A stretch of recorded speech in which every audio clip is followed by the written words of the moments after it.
Passionné de jardin et de cuisine, salut! Cette année, c'est incontestablement une année à tomates. Et souvent, après avoir fait la sauce tomate et autres, on tourne un peu en rond avec les recettes. Alors moi, je te propose cette recette géniale qui me vient de ma grand-mère, qui la tenait elle-même de sa grand-mère. C'est donc un gâteau aux tomates, c'est juste une tuerie. Donc il y aura d'autres vidéos qui vont aussi sortir sur le sujet. Donc si tu veux pas les louper, clique en bas à droite. C'est parti donc pour ce gâteau aux tomates.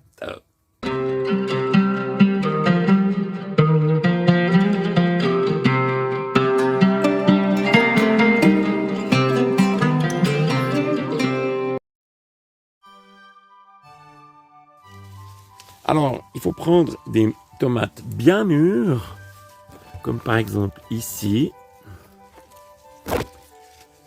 Je vais aussi prendre des cœurs de bœuf. Ça, c'est des babouchkas et cœurs de bœuf. J'en ai ici. Voilà. Hop. Des babouchkas. Ma tomate préférée.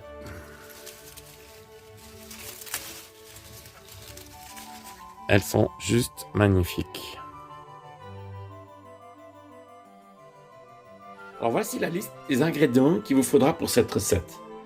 Bien évidemment, l'ingrédient principal, c'est ces magnifiques tomates du jardin, donc que j'ai récoltées bien mûres, c'est vraiment l'idéal. Il vous faudra une pâte à gâteau, vous la faites vous-même. Personnellement, j'ai choisi une pâte à gâteau bio, rustique. Il vous faudra des lardons, 2 oignons du jardin, du gruyère râpé, sel, poivre, et puis de manière optionnelle, vous pouvez mettre ou pas des anchois. Personnellement, c'est ce que je fais. C'est parti! Bon, c'est peut-être un réflexe de mon ancien métier de cuisinier, mais la première chose, je vais mettre mon beau tablier. Alors c'est parti, on va découper maintenant les ingrédients. Alors je vais commencer par les oignons. Je te remonte mon truc très simple. Donc tu viens couper l'oignon ici en tranches. Je le positionne comme ça, je le tourne d'un quart de tour. Et ça se défait tout seul, c'est vraiment pratique. Comme ça. Tac, je le tourne, pof, comme ça. Et ça c'est vraiment la bonne dimension pour les oignons. Si maintenant tu pleures comme moi parce que c'est les oignons du jardin, c'est facile, tu viens mettre ton masque de plongée, c'est nickel. Oui, j'ai oublié dans la liste des ingrédients de vous dire qu'il vous faudra un petit peu de farine. Pourquoi? Parce que les tomates vont rendre quand même pas mal d'eau. Donc je vais mettre l'équivalent de 2 cuillères à soupe que je vais simplement étendre sur le fond. Comme ça. Alors, ça c'est vraiment important, il faut saler et poivrer la farine. Donc je viens saler ici ma pâte.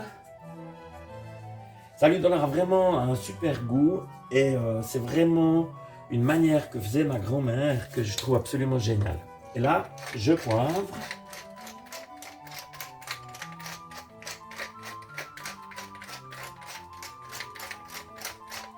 Et à l'aide d'une fourchette, je viens ici faire quelques trous pour éviter que ça cloque. Et c'est parti, donc je mets mes oignons. J'essaie de bien les répartir de manière uniforme.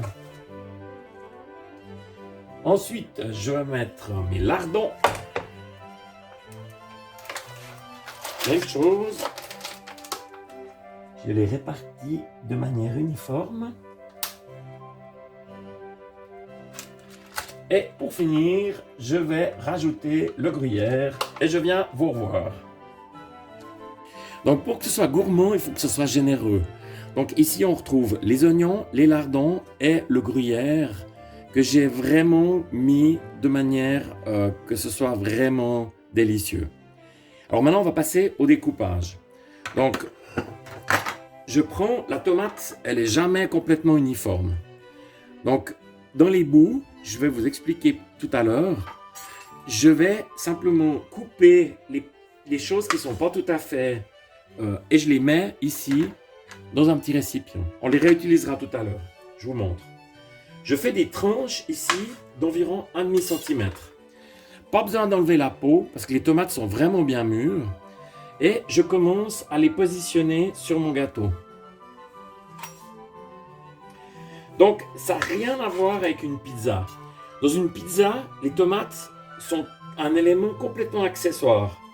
Ils ne sont pas du tout mis en valeur. Mais regardez la beauté de ces tomates. Regardez comme c'est magnifique. Ces tranches de tomates qui vont être absolument juste délicieuses et parfaites dans leur maturité. Alors, je vais les remplir entièrement, puis je vais vous montrer maintenant qu'est-ce que je fais avec les restes ici de tomates. C'est comme un puzzle. Il faut que chaque tranche de tomate trouve parfaitement sa place, comme ici. Donc, je vais continuer et je reviens après pour les espaces. Alors, il est temps maintenant d'utiliser les restes pour boucher les différents trous. Exemple ici. Donc, je vais simplement couper les deux extrémités et puis ça vient s'intégrer parfaitement ici. Et je continue. Alors, par exemple, ici, j'ai un petit trou, je viens de mettre là et ainsi de suite. Donc, au fur et à mesure, vous allez faire en sorte qu'on ne voit plus aucun trou. Alors, regardez, une fois de plus, la magie s'est opérée. Chaque tomate a trouvé sa place.